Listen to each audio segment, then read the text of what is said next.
Bienvenue sur Vision. Un podcast sur l'évolution du monde du travail, des manières de travailler et de vivre le travail. Comment travaillerons-nous demain ? Comment fonctionneront les entreprises de demain ? Qu'est-ce que le travail exprimera de nous et de notre société ? Est-ce le travail qui façonne l'être ou l'être qui façonne le travail ? Je suis Laure Brignone, fondatrice d'une étincelle. J'aide chacun à décomplexer sa vision du travail pour bâtir un job à sa juste dimension. J'ai à cœur de partager un regard novateur et créateur pour construire le monde professionnel de demain. À nous d'aller au-delà de ce qui nous est proposé aujourd'hui et d'être partie prenante dans la transformation du travail à venir. À travers des interviews d'experts, de chercheurs et d'acteurs, ce podcast est là pour ouvrir ses voies. L'objectif ? Un monde professionnel avec plus de sens, de conscience, d'humain, d'envie, de respect de notre planète et tout simplement avec plus de vie. Belle écoute!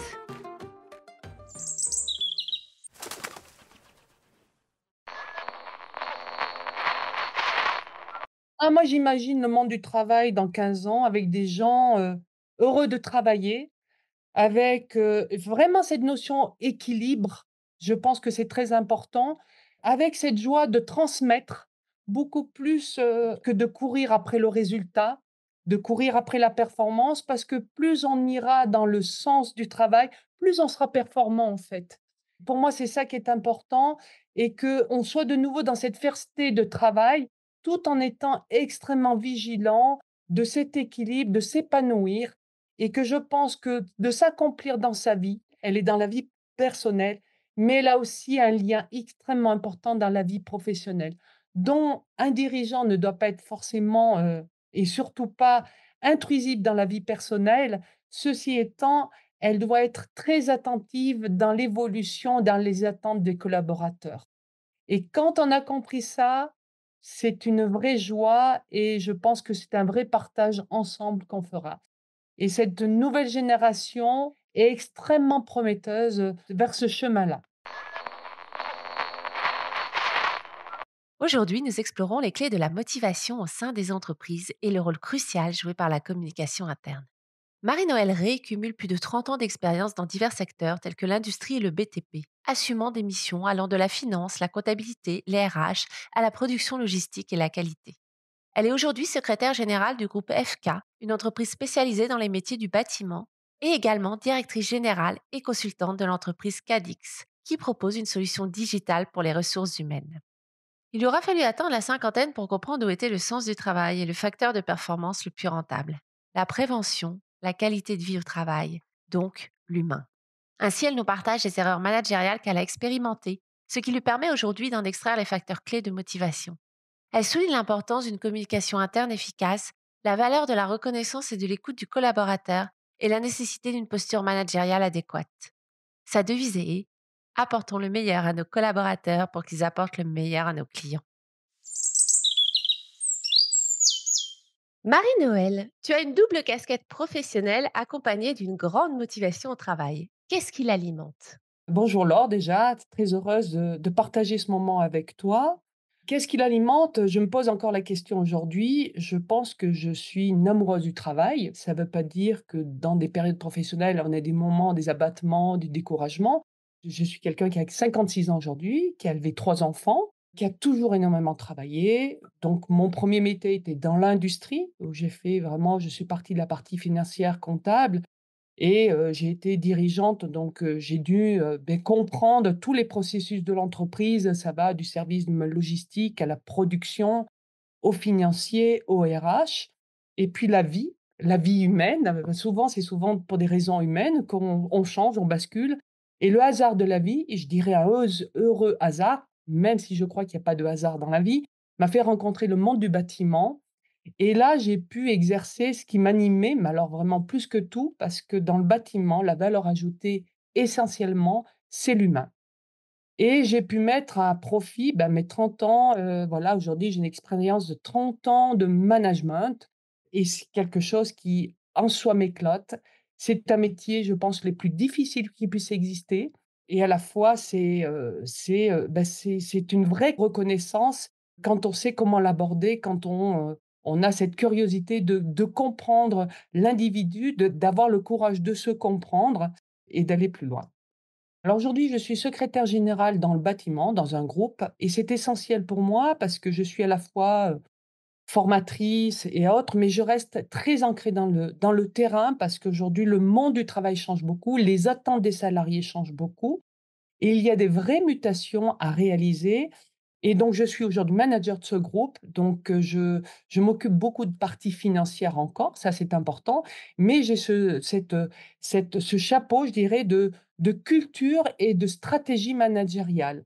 Parce que je reste pleinement convaincue, c'est une direction vraiment générale qui doit impulser une stratégie managériale pour qu'aussi bien les managers et les collaborateurs se retrouvent dans cette communication interne, mais je pense que fondamentalement, un RH ou un responsable qualité, un responsable prévention ne peut pas voir la responsabilité de cette, stratégie managériale, elle est portée par le dirigeant et il doit être très clair là-dessus. Donc je pourrais te dire, pour moi aujourd'hui, un dirigeant doit avoir des valeurs très profondes en termes de managérial et elles ne sont pas tournées que côté client, côté production.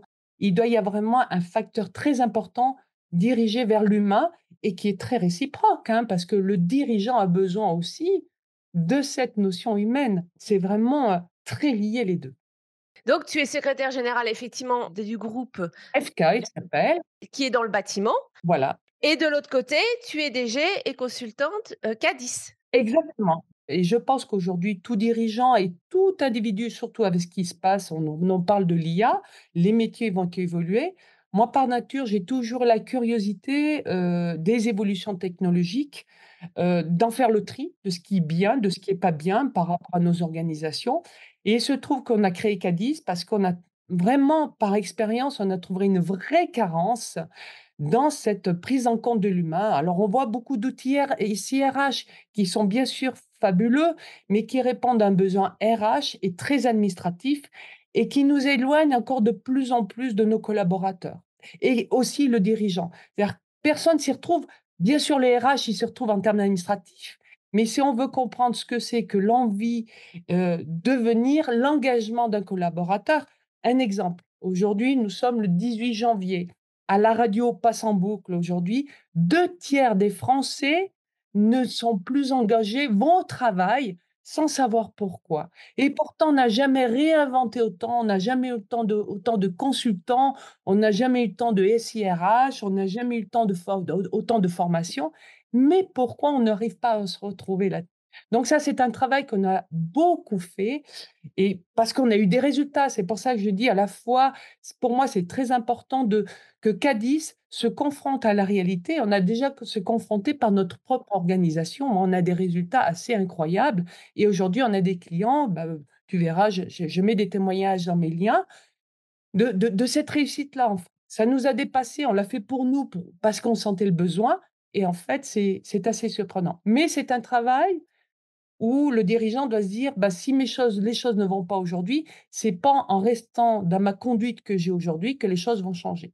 Donc il y a une vraie prise de conscience du dirigeant, de se dire: «Waouh, qu'est-ce que je dois faire?» et pas en avoir peur et j'allais dire entre guillemets, «ouvrir un peu ses chakras». Et justement, peux-tu nous parler de tes erreurs managériales qui t'ont amené à ça, ce qu'elles t'ont appris? Oh là là! Alors j'en ai tellement, tu m'en as demandé, j'en ai tellement. Je vais parler de choses très pratico-pratiques. Moi, j'ai été donc dirigeante dans l'industrie pendant très longtemps. On a eu beaucoup de processus et de process qui sont extrêmement importants, intéressants dans l'organisationnel, mais souvent nous coupent de ce lien collaborateur. Un des premiers et je pense que ça parlera à tout le monde, c'est, cette culture qu'on a eue bien sûr du devoir au travail. Je suis née de ce devoir au travail où il y a cette fierté d'amener un bulletin de salaire et c'est hyper important dans le foyer et à la fois, partout et tous les organismes encore existent beaucoup, on est dans l'obligation de l'affichage et l'affichage sur la rentabilité, sur le maintien des heures, sur le résultat, sur la non-conformité. Donc tous ces affiches-là sont bien sûr importants. On a juste oublié un petit peu le collaborateur là-dedans. Qu'est-ce que je suis aujourd'hui? Bien sûr que je fais le maximum, bien sûr qu'il y a des objectifs, mais si on pouvait me regarder un petit peu pour que j'ai envie de me relever le matin hein. On a souvent des dirigeants et heureusement avec un certain des négos qu'il faut surtout pas enlever, avec une vraie fierté d'avoir une croissance à 2 chiffres, d'avoir une croissance externe, tu vois? C'est quelque chose où il y a une vraie fierté. Est-ce que c'est la même joie pour un collaborateur qui peut se dire: «Oh là là, on va nous en demander encore plus?» Voilà. Et les 2 sont pas antinomiques. La seule chose, c'est qu'à un moment, le dirigeant ne doit pas oublier un petit peu ce collaborateur. Alors, on parle beaucoup de l'équipe. Bien sûr que l'équipe est importante, mais tu sais, allez, je vais te faire une image. Quand tu vas aux Jeux olympiques, voilà, tu fais de l'aviron et ben, tu as envie de gagner cette médaille olympique. C'est quelque chose de hyper puissant, mais on est une équipe de 3. Donc on a tous les 3 le même objectif, c'est gagner cette médaille olympique. Si tu prends chaque individu à part, tu remarqueras que chacun sont animés par vraiment une motivation très personnelle. Et ça va être, par exemple, eh ben voilà, j'ai perdu ma grand-mère, mon père, ma mère, et je le fais pour lui. Je suis étudiant et si je suis médaillé olympique, je vais avoir une bourse et c'est exceptionnel. Si toi, en tant que manager, sans être très intrusif, tu ne comprends pas l'intérêt, la motivation de ton collaborateur, tu vas passer à côté d'un objectif collectif. L'école, c'est pareil, quand tu as un jeune étudiant et nous, en tant que parents, ça nous parle. Tu as toujours un enfant qui est un peu plus faible en français, un peu plus faible en maths, un peu plus faible en langue étrangère. Qu'est-ce que tu demandes à ton professeur? C'est qu'il puisse renforcer cette faiblesse de ton élève. C'est justement éviter le collectif. Globalement, la classe est bonne. Oui, OK, mais mon enfant, il faut qu'il avance un petit peu plus. Donc sans vouloir infantilisé dans l'entreprise, je crois que le manager doit avoir le courage à la fois de prendre conscience des faiblesses de son collaborateur et aider ce collaborateur à exprimer cette faiblesse aussi. Voilà, c'est pas surtout pas du descendant, c'est le travailler ensemble. Donc vraiment, pour moi, c'est essentiel de penser à ça. Alors dans les erreurs, il y en a d'autres, hein. Une des très grosses erreurs que j'ai beaucoup, beaucoup, beaucoup menées, c'est qu'en tant que manager, j'ai souvent donné des réponses à des ententes de collaborateurs. La puissance et la force d'un manager, c'est de poser des questions. Intrinsèquement, un collaborateur, en fait, pour qu'il puisse s'accomplir et qu'il puisse grandir, il faut que la solution vienne de lui. Voilà, c'est très facile à dire comme ça, mais on le dira jamais assez. La force du manager, c'est de renvoyer la question au collaborateur pour l'aider, à l'accompagner à trouver la solution. La difficulté qu'on a et mon erreur et que beaucoup d'entreprises ont, c'est qu'on a fait évoluer des très bons techniciens pour des raisons financières, parce que les grilles, la loi du travail fait ça. Pour que tu gagnes plus, il faut que tu deviennes chef manager. Malheureusement, on se trouve souvent dans quelque chose d'hyper compliqué, c'est qu'un manager est un autre métier. Et nous devons accompagner, et Cadis aide beaucoup à accompagner ces fameux techniciens dans le quotidien à devenir des managers, à savoir dire bravo et merci et à savoir avoir cette culture du questionnement. Et c'est pas facile parce que c'est pas naturel, parce qu'on est tellement bon technicien qu'on va être dans la débrouillardise et qu'on va répondre à la place de ses collaborateurs qui finalement va finir par pas grandir et on va avoir un manager extrêmement débordé qui va être dans son quotidien et qui va pas savoir transmettre. Le rôle du manager, c'est faire grandir, c'est de s'oublier. C'est surtout pas de se mettre en avant, c'est de mettre en avant la personne que j'encadre. C'est très humble un manager. Il doit énormément s'effacer et c'est votre collaborateur un jour et souvent quand vous partez, vous apprenez que vous avez appris beaucoup de choses. Questionnez n'importe qui dans l'entreprise qui va vous dire: «Bah, raconte-moi de tes profs, de tes» et souvent il te dira: «Celui qui m'a le plus appris, c'est celui qui a pas été facile avec moi. C'est celui qui m'a aimé finalement, qui m'a fait progresser. C'était pas le laxiste». Oh bien sûr, c'était sympa d'avoir des profs marrants, d'avoir des profs, bah, on n'avait pas beaucoup de boulot. Mais in fine, avec du recul, c'est souvent celui qui a été un peu exigeant, qui avait de la méthode, qui était très juste, qui avait beaucoup d'équité vis-à-vis de toi et qui te considérait, qui te challengeait en tant que personne. Voilà, ça, c'est important. Une des graves erreurs qu'on retrouve encore et qui vraiment faut faire attention, arrêtons de convoquer les gens que quand ça ne va pas. Arrêtons de venir les voir pour une mauvaise nouvelle, une non-conformité. Ça, c'est vraiment quelque chose qui est mais grande démotivation parce que globalement, les collaborateurs, quand vous les embauchez, il y a un rapport de confiance qui se crée, il y a une envie qui est là et nous devons tout faire pour éviter que cette envie s'éteigne. Le meilleur moyen d'éviter que l'envie s'éteigne, c'est de venir le voir, d'avoir beaucoup de gratitude sur les petites choses qui se font au quotidien. Ça va être quelqu'un qui va venir remplacer un salarié à pied levé. Ça va être quelqu'un qui va venir travailler à 5 heures du matin, qui va faire plus d'heures que prévu. C'est une reconnaissance de client qu'il faut absolument ramener auprès du salarié. Il n'y a pas pire qu'une annonce globale. Le client lambda remercie l'entreprise lambda pour les services qu'il a rendus. On sait profondément que c'est pas, je sais pas, tu as 120 collaborateurs, mais ça se trouve, c'est 4 personnes qui se sont battues pour ce marché-là.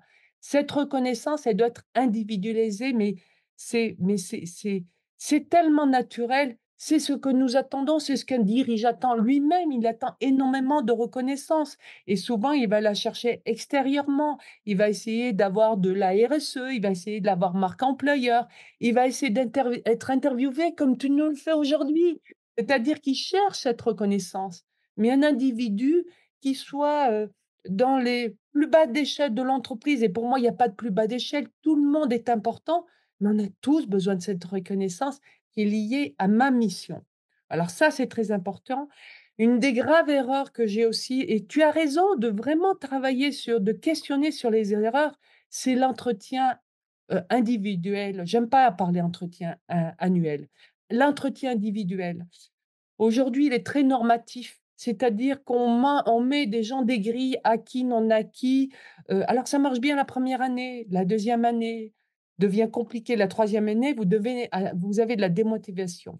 Une des grandes erreurs de démotivation, c'est que souvent le manager va travailler aussi sur du ressenti, sur ce fameux, savoir-être. Ouais, j'ai entendu dire, il paraît que je t'ai regardé travailler. Le collaborateur, il va dire: «Mais donne-moi des exemples. Quand? Comment? Quoi?» Et souvent le manager, il va se souvenir des 15 derniers jours. Donc ça, nous, avec Cadis, on a travaillé beaucoup sur l'historique. J'ai un exemple très concret parce qu'à un moment, il y a le yaka Fonko, il faut partir sur des concrets. Aujourd'hui, on a tout l'historique du collaborateur quand il a fait des choses assez incroyables. Un exemple, nous avons un petit jeune, alors dans le bâtiment, un petit jeune qui achetait avec ses propres deniers, un outil très technique. Voilà, un outil très technique qu'il a essayé sur chantier. Il nous a posté l'idée par Cadis et ça a été une des idées les plus extraordinaires, même en termes de productivité. Donc on a pu avoir une démarche vis-à-vis de lui, non seulement de communication, on l'a bien sûr primé, c'est une évidence, mais il se trouve que ce jeune garçon, c'est vraiment ballot, juste avant son entretien de fin d'année, avait donc à sa charge on lui fournit un camion pour travailler et malheureusement, un accident 100 responsable, le camion tout neuf HS. Le manager, par nature, il se dit: «Ah non, bah, lui, on arrive à la fin d'année, pas de prime, pas de prime quoi. Le camion coûte 60 000 €, pas de prime». Et là, si on n'avait pas eu Cadiz, si on n'avait pas regardé son historique de ce qu'il a pu faire en termes de les reconnaissances qu'on a eues, ses managers, des clients et bon sang, mais cette idée qui est arrivée en février, que tout le monde avait oublié bien sûr, peut-être pas lui et franchement, il aurait eu 0 et en fait, il a une des plus belles primes de l'entreprise. C'est-à-dire non seulement alors lui, il s'attendait à quelque chose de difficile, il s'est dit: «Mince, j'ai mon camion».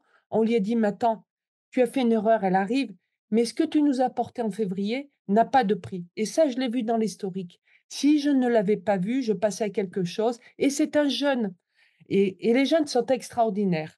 Ils ne peuvent pas attendre la fin d'année ou un bilan annuel pour dire: «Tu es bien ou pas bien». Il faut les challenger parce qu'ils sont dans une culture de l'immédiateté. On a une temporalité aujourd'hui où les jeunes, on leur répond: «J'aime, j'aime pas, je sais pas».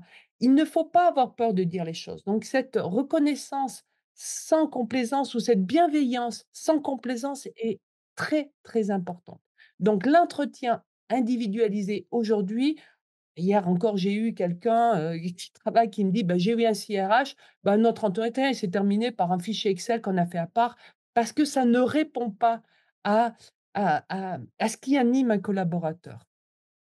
Une chose et je sais que ça, beaucoup y travaillent, vraiment, mais il faut une vraie prise de conscience. Moi, je l'ai vu dans le bâtiment, c'était catastrophique, c'est l'accueil des collaborateurs. Un manager, l'accueil du collaborateur est une source de démotivation, mais fulgurante, fulgurante. Si vous ne donnez pas l'exemplarité de la méthode, de l'accueil, de le collaborateur qui est attendu, vous ne pouvez pas derrière lui demander d'exigences. Et cet accueil, il n'est pas réservé au RH ou au manager. C'est-à-dire qu'aujourd'hui, vous devez avoir des processus, et Cadis le fait, vous permet de dire: «Eh ben, voilà, j'ai un collaborateur qui arrive le 1er janvier, bah, qu'est-ce qu'il faut faire 30 jours avant? Qu'est-ce qu'il faut faire?» Et chacun a sa responsabilité à accompagner et dans la temporalité et ça peut durer 6 mois, 1 an. L'accueil d'un collaborateur, c'est pas le jour J, c'est pas 15 jours après et ce n'est pas que la période d'essai. Donc ça, moi je le vois aujourd'hui, hein, on a eu besoin de recruter un RH, beh, il y a 2 ans, on a eu plein de 30 CV. Regarde aujourd'hui les entreprises qui cherchent des RH. C'est-à-dire que tu faut jamais oublier qu'un collaborateur est ton premier commercial d'attractivité et de fidélité. Voilà. Le turnover, il est passé de 14 à 6. Aujourd'hui, on a des candidatures spontanées, là où les entreprises se disent: «On ne trouve plus personne». On a plus de 11 apprentis, 10. Ce sont les écoles qui nous recommandent parce qu'on a une culture du management. Donc, bien réfléchir à ça, ne jamais oublier qu'un collaborateur est le premier commercial de l'entreprise en termes de recrutement. Ça, c'est vraiment important. Et puis aujourd'hui et je t'avoue que c'est un gros travail pour moi. Je t'ai dit que j'étais mère de 3 enfants. J'ai une culture du travail, du devoir du travail. Je ne savais pas ce que c'était. Quand un enfant était malade et ben, pour moi, la priorité, c'était le travail.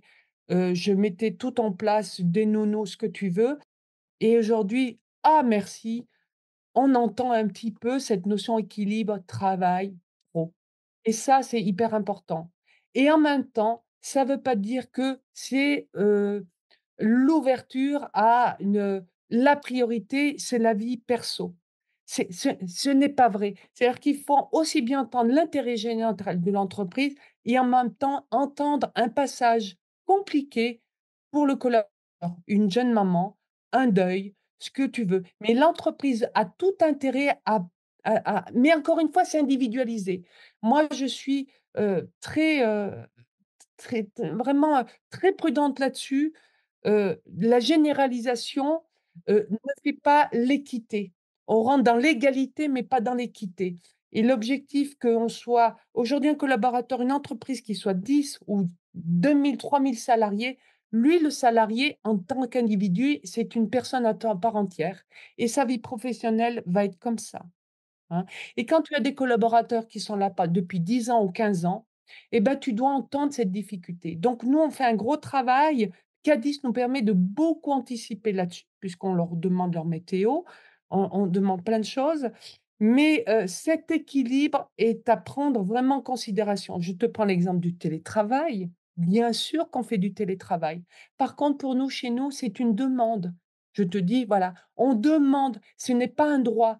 Pour que la personne comprenne, ben oui, bien sûr, tu es dans un contexte, on te l'accepte avec bonheur et pour dire, ben demain, tu penses que ton collègue, ça sera peut-être ça dans l'histoire. Voilà. Pour éviter beh et puis voilà, il faut que l'entreprise tourne, génère, du chiffre, génère des résultats, faut pas l'oublier.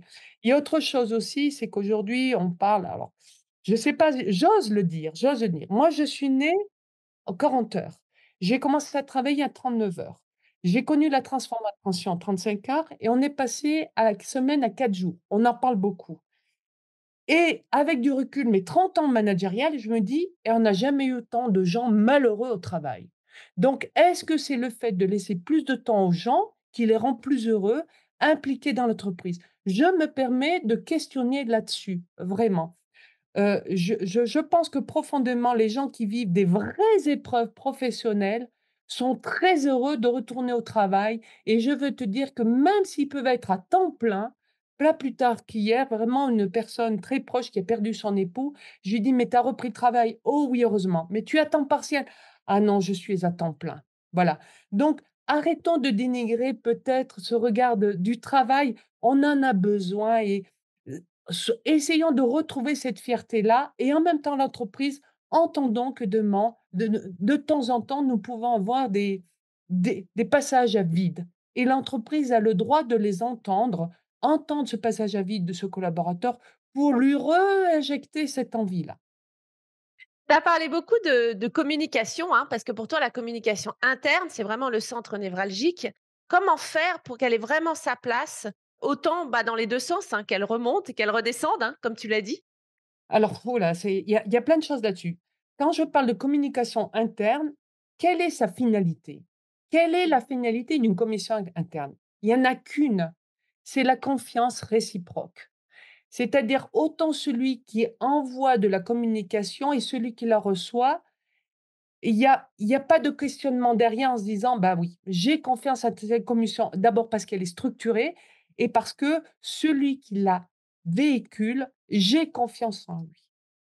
Et toute autre communication, tu peux bien éviter des WhatsApp, genre au contraire, c'est même des choses qui sont très perturbateurs.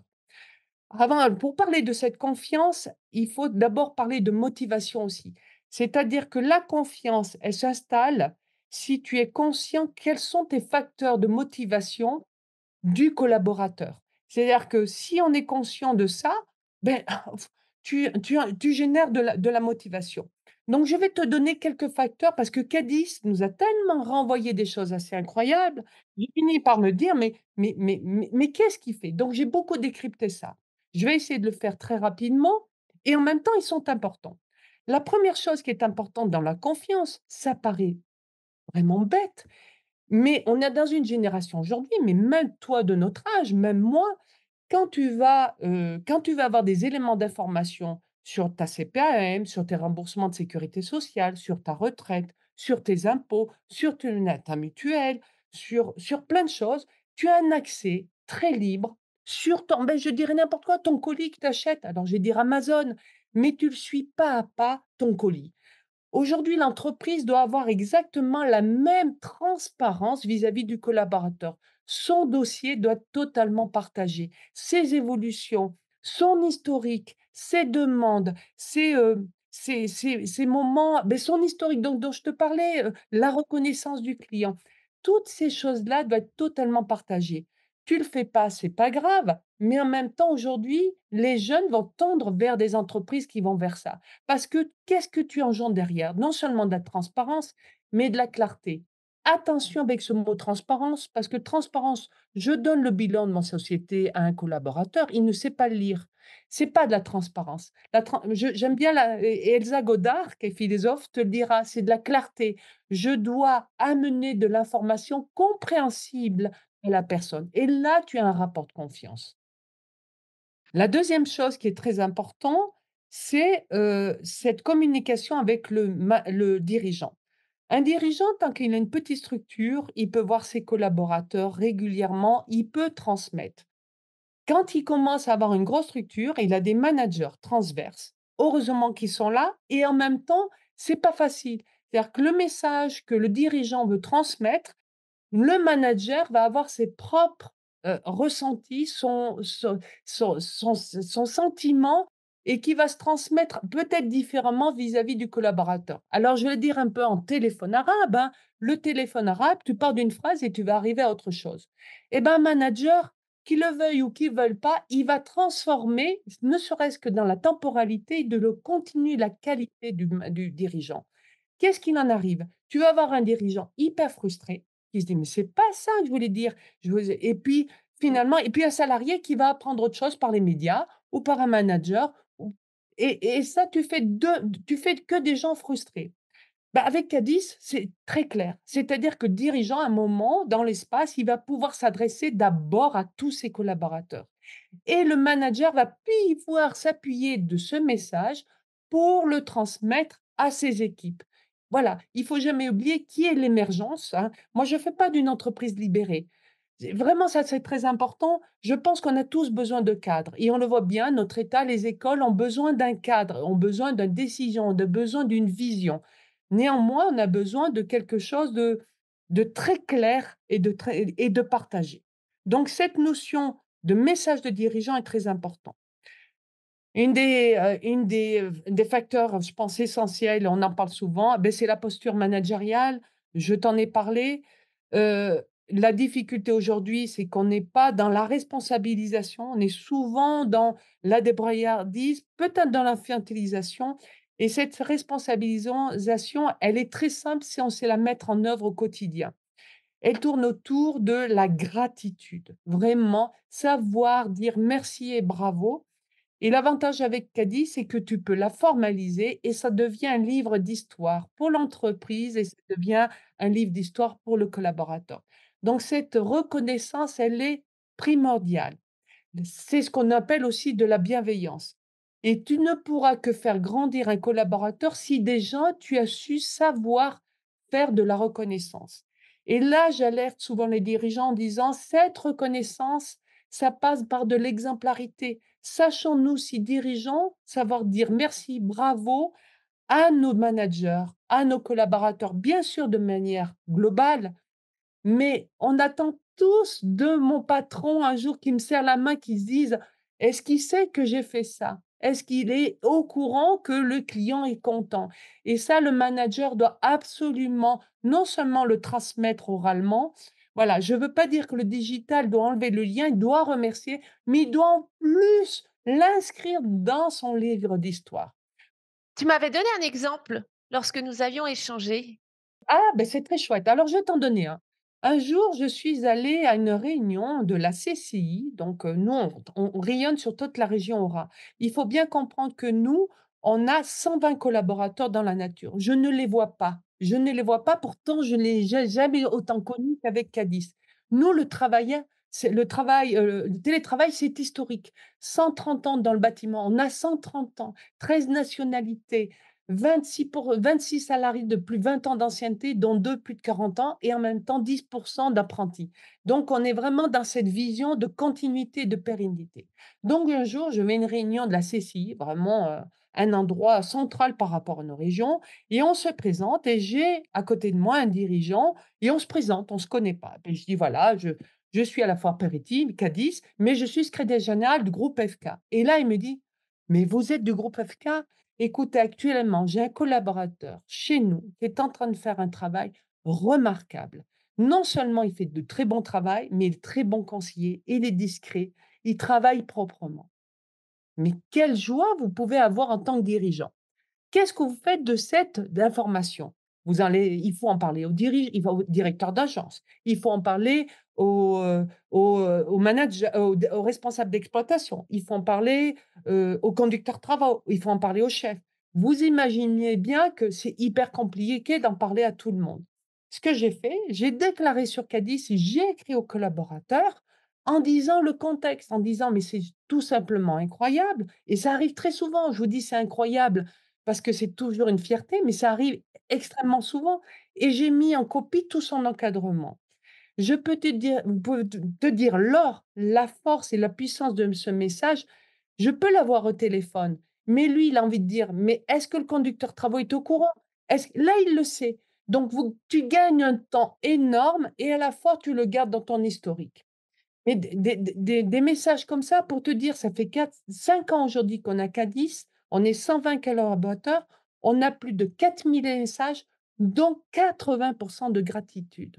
J'ai une histoire sur l'entreprise qui est assez incroyable. Mais parlons des 20. Ces 20 sont très importants. C'est-à-dire qu'aujourd'hui, on est dans ces mots un peu pompeux où il faut être bienveillant. Un manager avec ça, quand tu lui dis d'être bienveillant, ben, il sait plus quoi en faire. Donc je dois rien dire. Je dois lui demander s'il va bien. C'est terrible ce mot bienveillant. Bienveillant, ça veut dire surtout faire grandir. C'est aimer la personne et lui dire: «Non, il faut que je te fasse grandir». Et ben ces 20 là, ce sont des opportunités de faire grandir. Et là, pour te faire comprendre les choses, j'aime bien rayonner et tu m'as parlé de livres, on en reparlera, c'est cette notion de feedback. À un moment, il faut savoir Vois la personne et si tu as su la reconnaître dans son travail, ben le jour où il faut le faire grandir, il y a pas de difficulté. C'est de lui faire du feedback en disant: «Ben voilà, tu as une posture, tu as pris des décisions qui sont vraiment bonnes. Par contre, il y a des petites choses auxquelles tu aurais pu progresser». Et ça, c'est super important parce que tout individu a besoin de grandir. Un truc tout bête, Laure, quand on aura fini notre interview, on va se faire un feedback. Tu vas me dire ce qu'il en était, du bien et du pas bien. Et moi, je vais te dire, demain, qu'est-ce que tu penses, comment je peux progresser? C'est un cadeau. C'est un cadeau. Donc, un collaborateur attend un sac cadeau, mais il faut qu'il soit bienveillant et il faut qu'il soit sincère. Donc avec Adis, en plus, on formalise ce moment d'échange qu'on a pu avoir pour s'en souvenir, pour que le jour de l'entretien, tiens, tu te rappelles, mais qu'est-ce que tu as progressé par rapport à ça? C'est incroyable.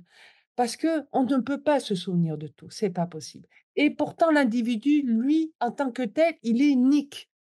Il attend un, il attend un retour unique de ce qu'il est, On se souvient souvent en plus du négatif, plus facilement. tout le temps. Tout le temps. Malheureusement, c'est la nature de l'homme. Donc, essayons de toujours se raccrocher. Et ça, c'est terriblement efficient. Mais je ne te cache pas que cette posture managériale, comme on a des gens qui sont souvent, qui viennent du technique, qui n'ont pas été, alors, dans les écoles de managers et en même temps une école de manager, tu ne deviens pas manager parfait à 25 ans. Je suis une femme qui a 30 ans, qui a été éprouvée par plein d'erreurs. Donc, tu vois, c'est hyper difficile et je pense que le dirigeant a son rôle à jouer. Mais même le RH, hein, attention. Mais le RH, aujourd'hui, il est dans une posture tellement administrative qu'il en est frustré. Beaucoup d'entreprises ont des démissions de RH ou de gens qui font que de la paye parce qu'ils se disent: «Mais moi, mon boulot, c'est pas ça. Je comprends pas, je ne fais que de l'administratif». Un autre désengagement que tu peux avoir, eh bien, elle est très simple pour le collaborateur, c'est justement ce manque de reconnaissance, hein. C'est ce qui lui donne du sens au travail. On court après le sens au travail. Mais le sens au travail, elle est sur ce que je te disais, nos futurs champions olympiques. C'est qu'à un moment, je me lève, pourquoi? Si c'est que pour avoir des objectifs financiers, ça peut ne pas marcher. Donc si vous avez la moindre idée d'un collaborateur, la moindre reconnaissance sur ce qu'il a pu faire, elle n'est pas que financière. Même, on le sait, aujourd'hui, une prime et puis aujourd'hui, c'est François Langlais l'a bien expliqué, pour que tu donnes une prime à un salarié de 100 € net, un salarié qui est au SMIC, en France, 100 € net, l'entreprise et in fine, doit débourser 480 €. Tu imagines? 480 € parce qu'ils changent de charge sociale, ils changent de barème, ils changent de réduction et c'est tout simplement incroyable. Donc même le collaborateur n'a pas conscience et dirigeant, il sait que 100 € net, mais ça c'est peau de chagrin. Comment motiver un collaborateur avec 100 €? Même déjà, quand tu vois que les salaires sont à 1 500-2 000 € net, c'est rien du tout et en fait, donner plus, mais c'est mettre en danger financièrement l'entreprise. Donc, on se rend compte qu'il faut réinventer aussi la reconnaissance, elle est ailleurs. Elle est vraiment ailleurs et c'est surtout ce regard-là. Un point très, très, très important dans la reconnaissance, c'était cette écoute. On est aussi à la mode de l'écoute. Moi, je suis jury pour les écoles de commerce un petit peu et les jeunes qui viennent pour être manager. Je dis: «Beh, pour toi, qu'est-ce que c'est qu'un bon manager?» C'est être à l'écoute, c'est être disponible. Je dis: «Il y a 2 choses que tu oublies quand même très importantes. C'est d'abord, il faut qu'il soit très courageux, parce que quand on est un manager, on a des situations quotidiennes difficiles. On a des décisions à prendre et il faut que tu les prennes avec beaucoup d'équité. C'est pour ça que je parle beaucoup de reconnaissance, pour se rendre compte de ce qu'il en est. Et dans l'écoute, il y a l'écoute active. Ça veut dire quoi? Un collaborateur, s'il a le sentiment de dire: «Ça fait 10 fois que je le dis, ça ne remonte jamais», tu peux avoir 1 an ou 20 ans d'ancienneté, je peux te dire, c'est un facteur de démotivation extraordinaire et en plus qui tire vers le bas. C'est-à-dire qu'il aspire d'autres collaborateurs, c'est-à-dire qu'il lâche prise. Donc si tu as pas conscience que si un dirigeant décide de dire: «Je veux pas entendre des problèmes», ben, il va les avoir de manière amplifiée. Donc cette écoute active est très importante. Qu'est-ce qu'elle veut dire? C'est que moi, collaborateur, j'ai une difficulté, qui soit dans mon boulot, qui soit perso, quoi que ce soit. S'il a pris la peine une seule fois de le dire, il faut absolument qu'on puisse activer. Donc voilà, qu'on puisse avoir une réponse. C'est oui ou c'est non, mais c'est un pourquoi. Un collaborateur extrêmement intelligent, plus qu'on ne le croit. C'est des pères et des mères de famille. Ils savent dire non à leurs enfants, mais ils savent très bien qu'un non, s'il n'est pas associé à un pourquoi, ça ne marchera pas. Vous ne faites pas grandir votre enfant. Mais un collaborateur, c'est pareil.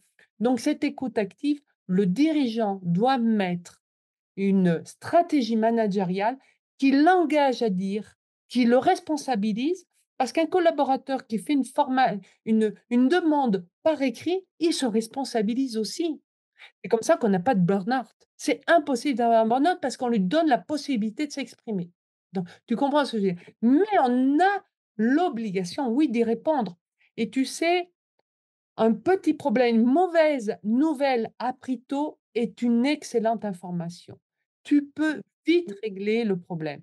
Là où il devient gros, c'est quand on a voulu ne pas entendre les difficultés, les fameuses, souffrances, les souffrances silencieuses. Il y a plein de choses et il y en a et elles sont d'une simplicité à régler et tant qu'on n'aura pas pris conscience que de prendre ces petits facteurs silencieux, et ben, on réglera pas le problème de cette écoute active.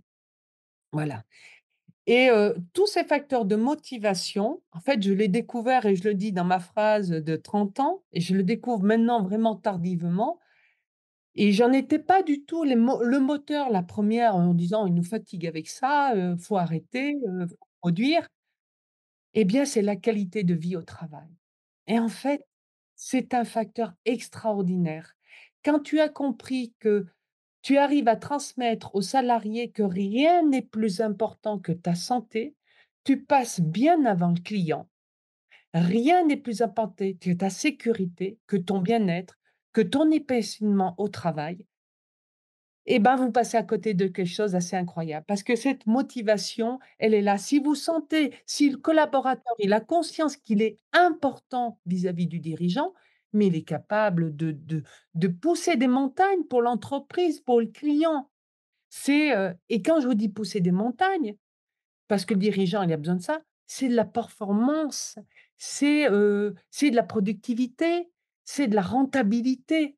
Donc, oui, oui, 300 aussi. Aujourd'hui, je témoigne beaucoup dans tous ces facteurs-là, la médecine du travail, l'inspection du travail, tous les organismes de l'OPBTP, le MAS me font interviewer là-dessus parce que je leur dis: «Mais oui, il faut que les dirigeants véhiculent ce message et non seulement le véhiculer, peut-être faire du marketing, RSE, marque employeur si vous voulez, mais il faudra l'incarner». Si vous ne l'incarnez pas, vous vous mettez en danger.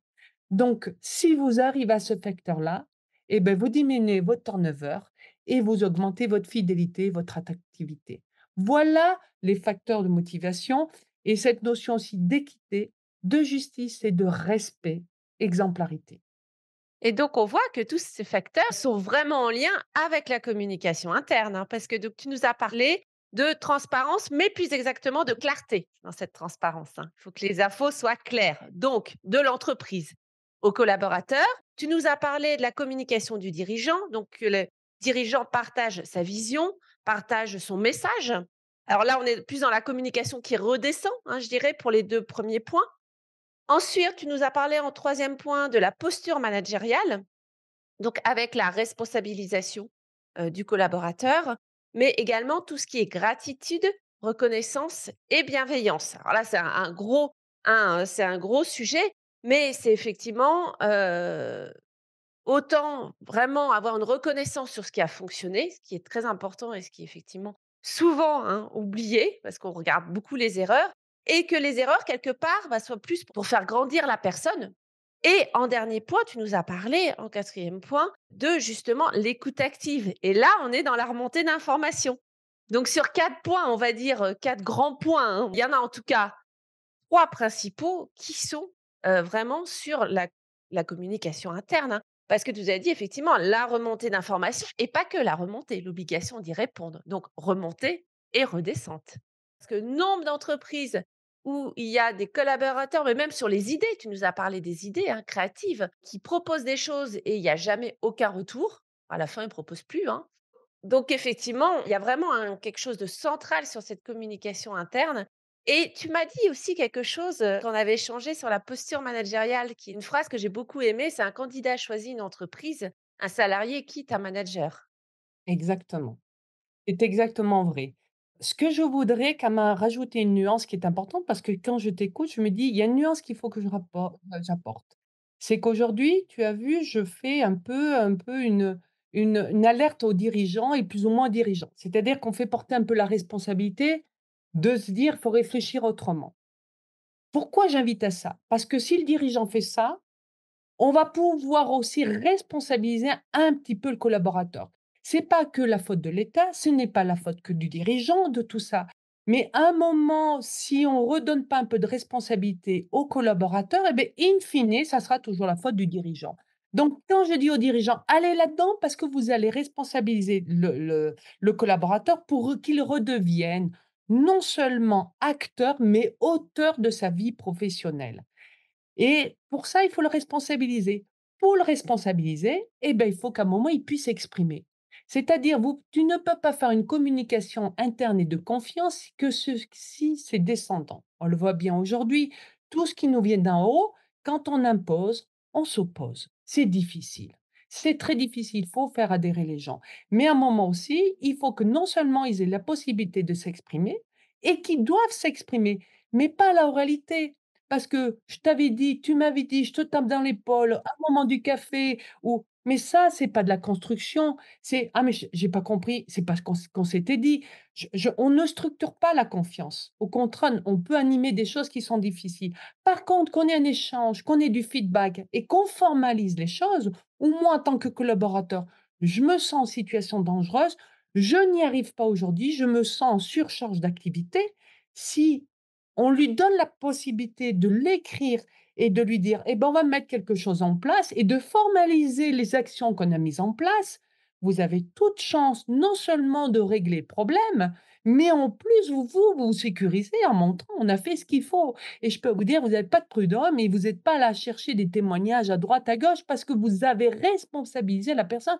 Mais attendez, je lui ai donné les moyens de et tout ça est valable et quand je dis ça fait 10 fois que je le dis, aujourd'hui, si on a un collaborateur qui vient nous dire: «Ah mais nous, tu le dis», poste-le, tu le postes, on s'engage à 100 à t'y répondre et je peux te dire que quand on passe à l'écrit, les gens ont réfléchi, il y a du discernement et c'est 100 pour l'intérêt général de l'entreprise. On n'est plus dans des considérations, dans du convenu ou dans de l'appréciation ou on est sur du factuel et quand tu as des demandes factuelles, tu peux répondre à des éléments factuels qui sont très souvent légitimes et on répond par un oui, par un non et par un pourquoi et même en termes de sécurité au travail, il ne faut pas avoir peur d'entendre un collaborateur: «J'ai trop de travail, mon manager me parle mal». N'ayons pas peur d'entendre ce genre de choses. C'est une richesse parce que vous allez régler le problème bien en amont avant que ça devienne une rupture violente, une rupture incomprise. Combien de démissions, on croit que c'est dû qu'au salaire? Alors qu'un collaborateur n'a jamais beaucoup de plaisir à quitter une entreprise. Quand il vient, il a une fierté, il en attend beaucoup. Un dirigeant en attend aussi, donc on est sur l'accueil et autres. Mais quand il part, alors souvent on veut se débarrasser du problème, c'est dû à les jeunes, ils veulent voir ailleurs. Mais non, non, ils ont envie d'apprendre, ils ont envie qu'on les fasse grandir, ils ont envie qu'on les écoute. Même nous, on a encore envie d'être écoutés à 40 ans, à 50 ans. C'est juste ça. C'est pas qu'une prime, parce qu'on sait que, bah, là, on va arriver dans une crise.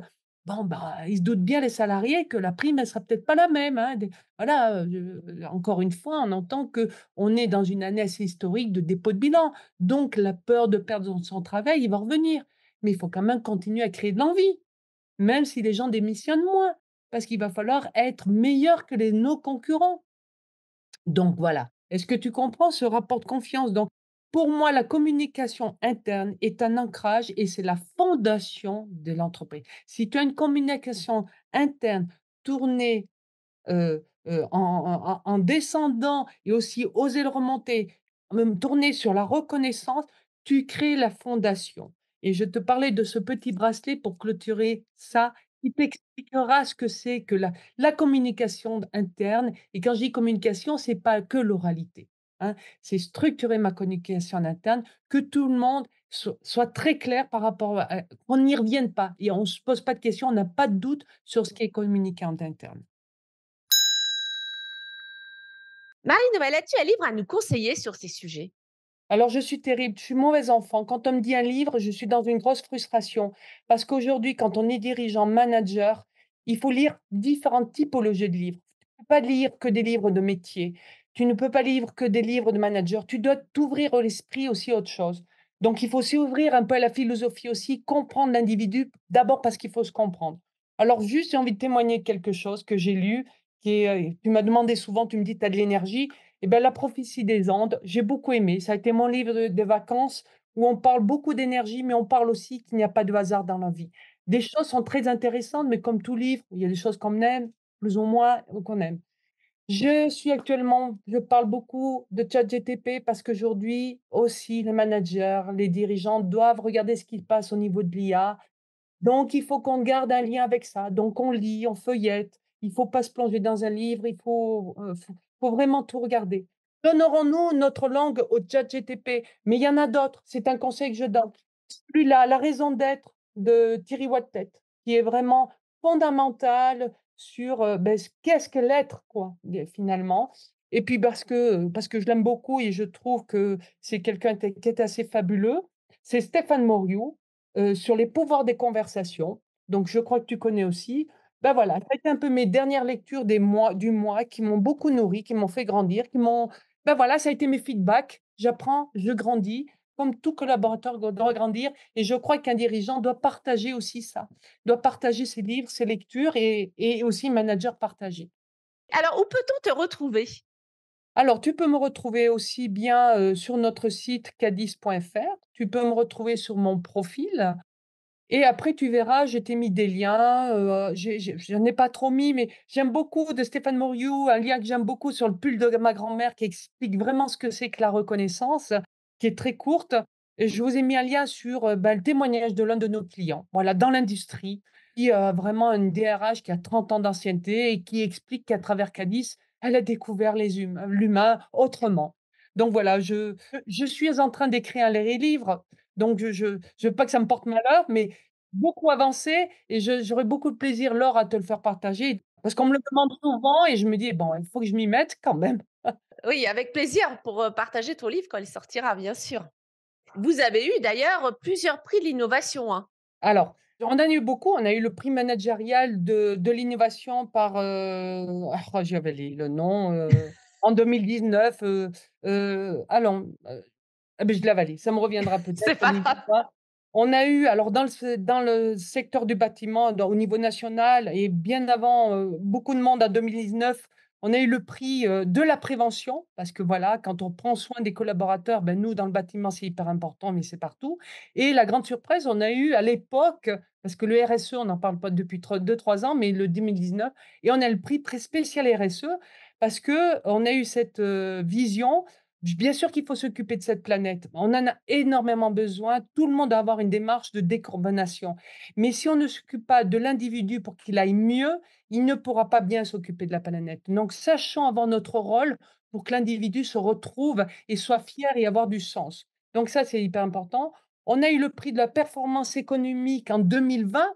Donc, vous voyez que ce lien avec la performance économique est quand même pas dénué de sens. Alors c'est pas Cadiz, hein, c'est vraiment l'entreprise exploitante de Cadiz qui amène à ça, c'est ça qui est intéressant et en 2022, nous avons eu l'année dernière le prix du leader bienveillant, mais j'en ai mis un bémol parce que le leader bienveillant, OK, mais sans complaisance. C'est-à-dire qu'il faut être très vrai, très sincère avec l'entreprise, avec les collaborateurs et ça, c'est très important. Si vous avez pas cet effet de vouloir faire grandir, ben, bienveillant, et ben, vous ne ferez pas avancer dans votre entreprise.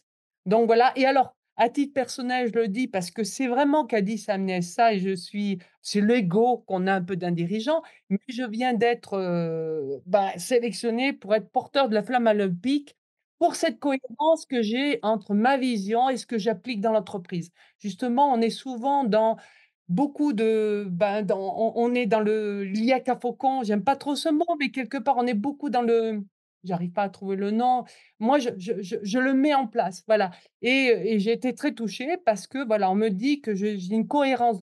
L'inspection du travail m'a fait tout un bilan là-dessus en disant: «Ben, voilà, vous êtes une des rares structures qui, vous mettez de la théorie, merci, à la pratique». Alors, je mettrai bien sûr tous tes liens et les livres que tu as proposés à l'écrit dans le résumé. Alors, pour terminer, je vais tirer un nombre de 1 à 9 et tu vas me dire spontanément ce qui te vient par rapport, à notre sujet ou à ta carrière, à ta vie, ce qui te vient avec ce nombre-là. Alors, c'est le 7. Le 7. Oh! Le 7 est un très beau chiffre. Le 7, tu sais que quand tes enfants ont 7 ans, on te dit que globalement, son éducation est faite. On est dans quelque chose où on est dans l'être voilà, on se construit complètement à titre personnel. Dans l'entreprise, souvent on dit les 7 ans, il y a une crise. Tous les 7 ans, il y a une crise, il y a un renouveau. Je suis extrêmement ravie d'avoir ce hasard, le 7, parce que je pense que je peux faire le vœu que justement, ce 7 vous invite à revoir, différemment, cette notion de RH, de ressources humaines pour qu'elles deviennent de la richesse humaine. Vraiment, c'est très important. N'ayons pas peur du digital, mais qu'il soit vraiment au service de l'individu et pas que d'un système en soi. Donc merci au 7 parce que c'était pas mon chiffre préféré et pourtant le 7 me parle beaucoup parce que ça a été souvent des moments de transformation dans la vie et dans la vie des individus et c'est, vraiment on le dit bien, hein, le 7 est un chiffre clé de transformation. Merci d'avoir suivi cet épisode. S'il t'a plu, partage-le autour de toi, mets 5 étoiles sur Apple Podcast, car c'est grâce à tes retours que je pourrai les développer et réaliser des interviews de qualité. Je te donne rendez-vous le premier jeudi de chaque mois pour une nouvelle interview. Pour être averti des nouveaux épisodes, tu peux t'inscrire à la lettre L'étincelle du gecko sur uneétincelle.fr/lettre ou t'abonner à ta plateforme d'écoute préférée. Si tu as besoin d'aide ou d'éclairage sur ta construction professionnelle, rendez-vous sur uneétincelle.fr où tu découvriras de nombreux articles et vidéos, plusieurs guides gratuits et les accompagnements individuels que je propose. Et si tu as des questions, des idées, des retours à me faire sur ce podcast, tu peux m'écrire à contact@uneétincelle.fr. À bientôt!